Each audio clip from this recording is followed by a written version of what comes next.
Hello and welcome. You're watching the news. I'm Gargi Rawat. Coming up ahead, family of Pannun murder plot accused Nikhil Gupta approached the Supreme Court. Also, a new BJP chief minister in Rajasthan. Today, all that and more up ahead. Let's take a look at the headlines. The family of Nikhil Gupta, accused by the US of plotting Sikh separatist Pannun's murder, moved the Supreme Court today seeking intervention. The court says approach the Czech court. It's a sensitive matter. Dawn of a new leadership in Rajasthan. Bhajan Lal Sharma took oath as the 14th Chief Minister of the state in the presence of Prime Minister Narendra Modi, and the BJP top brass, 2 deputies also sworn in. The opposition keeps up its attack on the government in and outside of Parliament, demanding the Home Minister Amit Shah make a statement in the House, while the BJP attacks the Trinamool over a picture of an MLA with the accused.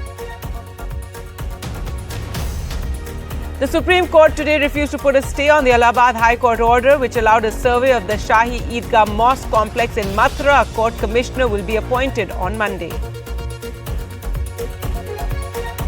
After a rap by the Green Tribunal, the Tamil Nadu government intensifies efforts to clean up the oil spill in the sea next to Chennai. The court had hit out at the half-hearted efforts.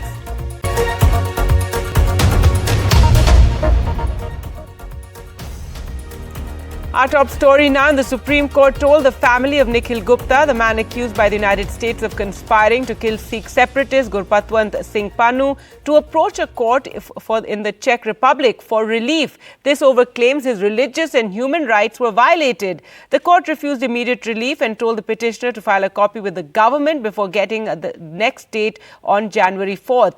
Mr. Gupta is in prison in Prague awaiting extradition to the United States. The petition had asked the top court to direct India to intervene. Vishnu Shom with the details. Nikhil Gupta, the Indian national who is allegedly involved in a plot in connivance with the government of India to eliminate the Khalistani separatist Gurpatwant Singh Pannun in the United States, has now filed a habeas corpus petition in the Supreme Court, which will come up again for hearing on the 4th of January. The key point that he actually says over here is that he is at the center of grave differences between America and India, and that he is by no means involved in the charges against him. Where is Nikhil Gupta right now? He is in prison in the Czech Republic.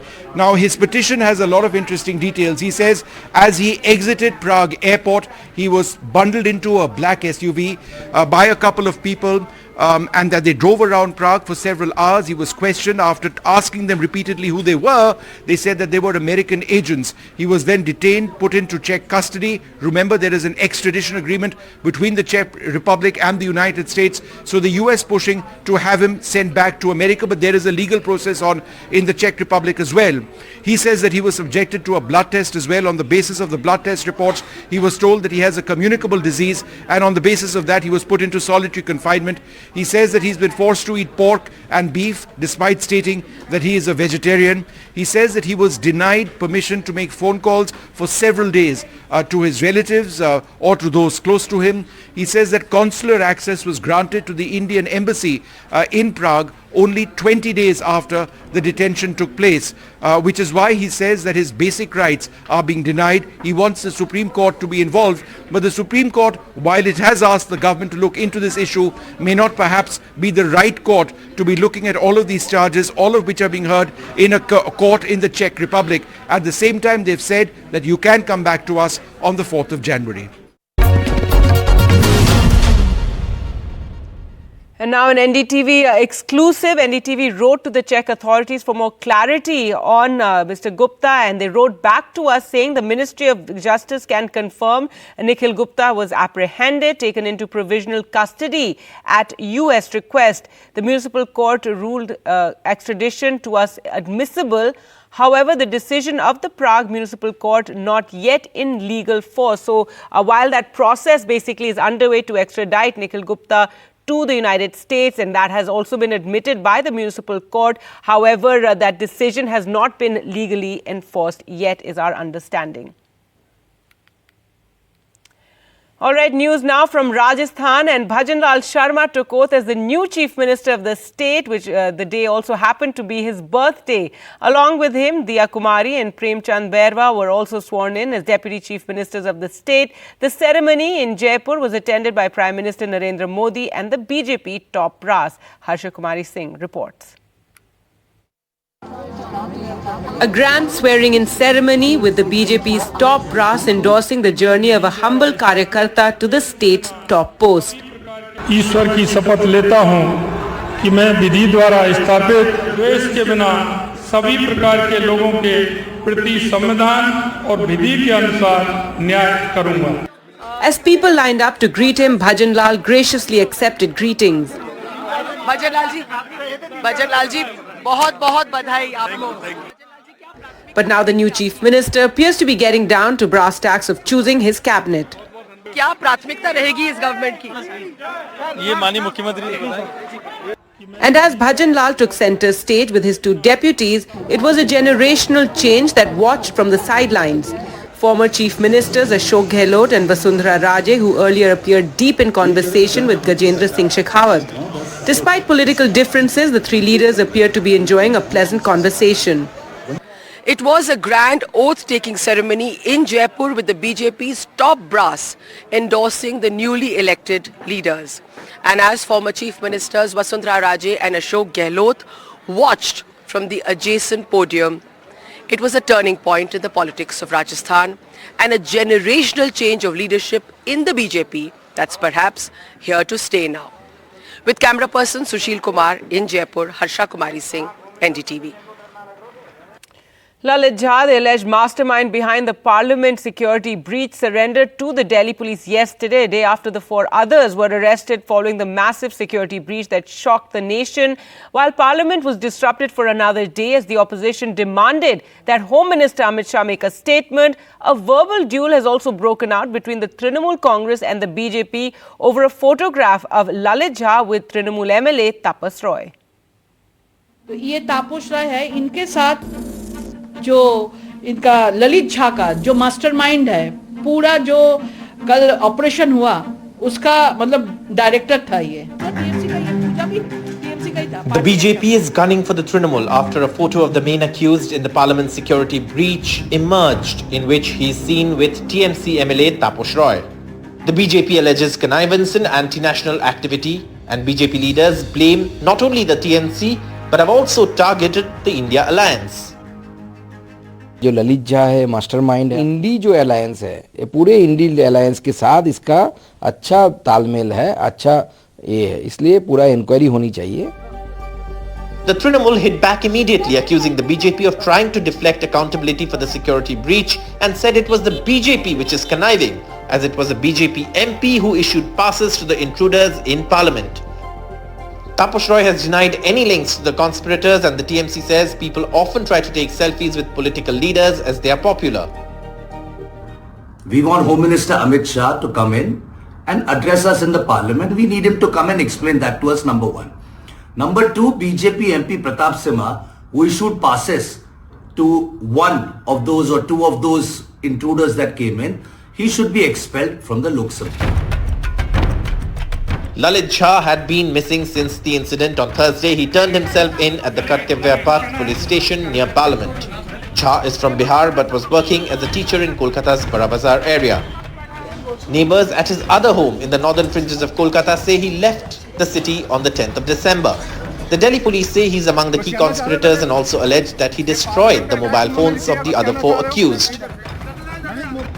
An uproar in Parliament, suspension of opposition MPs and a verbal duel between the BJP and the Trinamool Congress over the photo of one of the main accused in the Parliament security breach with a TMC MLA. Citizens hope that in all of this, the truth in this conspiracy is uncovered and what actually happened is known and not lost in this political smoke. With camera person GD Shankar in Kolkata, Saurabh Gupta, NDTV. All right, and while there was ruckus in Parliament once again today as the opposition demanded that the Home Minister make a statement, the opposition is asking questions about the security of the new Parliament. The inquiry committee is also collecting information on all the cases where there was a breach in the security, and with the speed with which the investigation of the Union Home Ministry is going on, it seems that the investigation report will be submitted to the Speaker next week.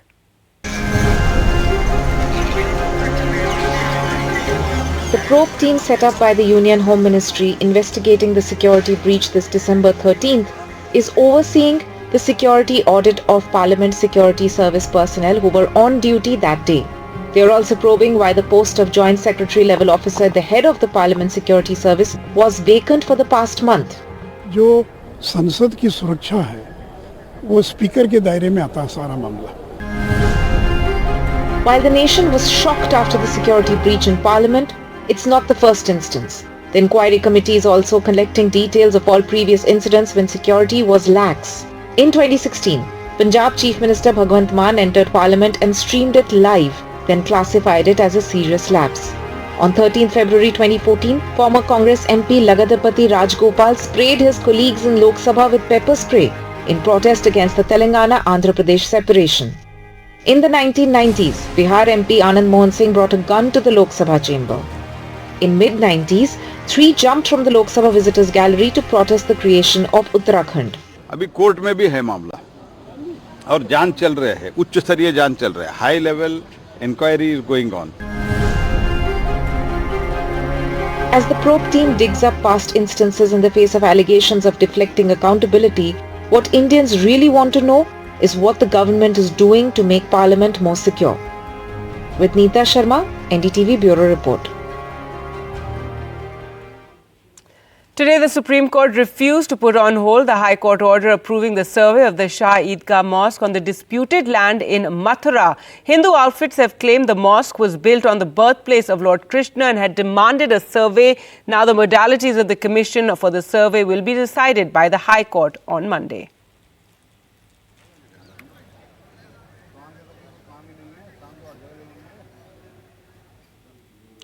The Adani Group's losses have significantly reduced and some listed companies' shares are even soaring high. Now experts and global media are highlighting these facts. NDTV's Sakshi Bajaj with the details.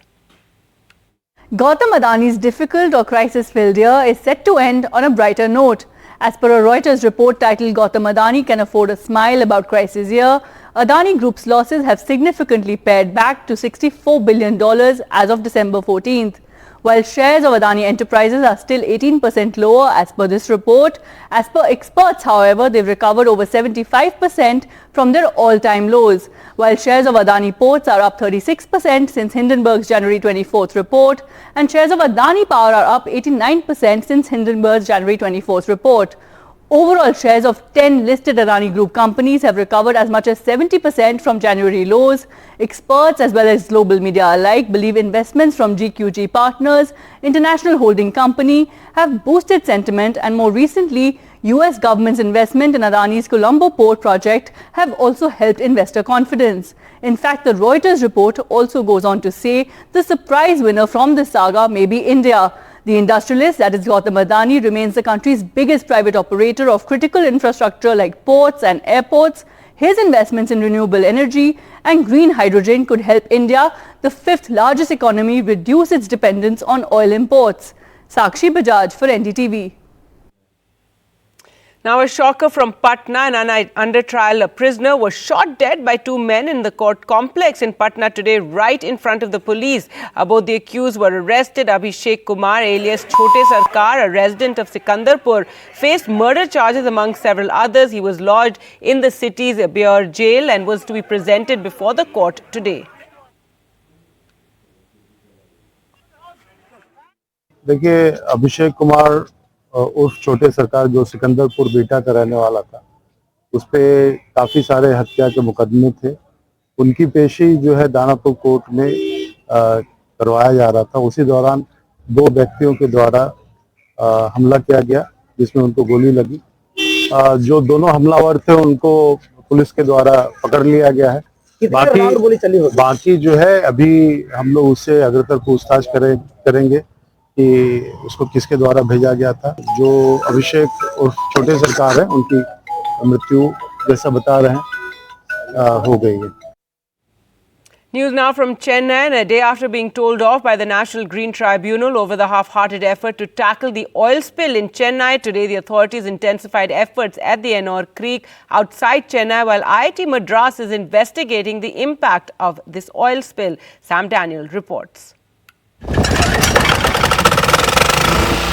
A day after a stinger from the National Green Tribunal, efforts to clean the oil spill off the Chennai coast finally got the seriousness it needed. 3-layer boomers to control the spread and private professionals engaged in the exercise. We're on ground zero where one skimmer is actually working. This is how it operates. This machine actually takes water in this severely spilled area, and this water is pumped into these containers on the other side. The key focus, saving the cordoned, ecologically fragile Ennore Creek.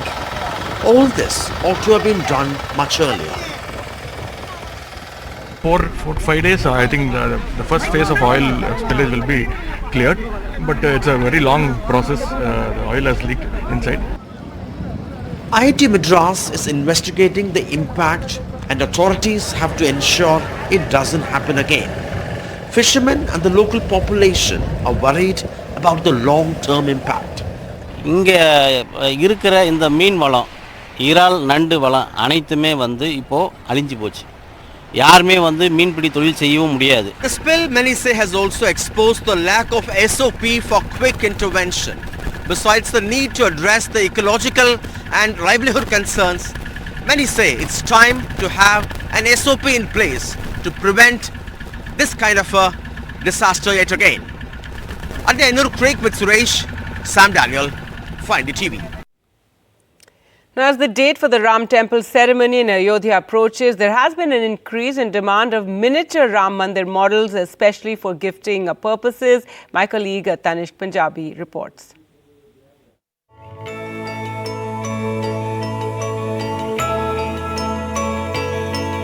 Miniature Ram Mandirs, all the rage now, in anticipation of the real one. In Prayagraj, a handicrafts unit is busy making replicas of the Ram temple using laser cutting techniques on pine wood board. Anurag Asthana, the owner of the business, sources the pine wood board from manufacturing units in Varanasi and Gorakhpur and assembles them in Prayagraj. He has orders to make over 1 lakh such pieces till January.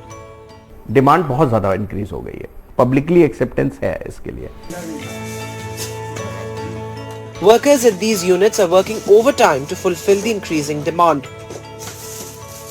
अपितु अगल बगल के जिले यहाँ तक कि बम्बई, कलकत्ता से भी अपने पास ऑर्डर आ रहे हैं और हर संस्था वाले 100, 200, 500 पीस करके ऑर्डर दे रहे हैं. लाखों पीस के ऑर्डर हैं.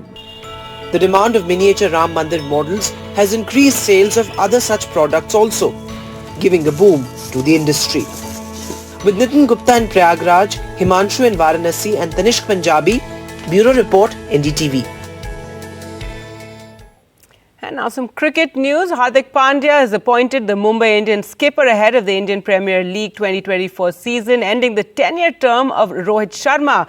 Rohit was one of the most successful captains in the history of the competition with 5 trophies. With Mumbai Indians as a player, the Indian cricket team skipper has won 6, with one of them coming with Deccan Chargers. Pandya rejoined Mumbai Indians as part of a sensational trade move from Gujarat Titans, where he was captain for 2 years and even led them to the title in 2022.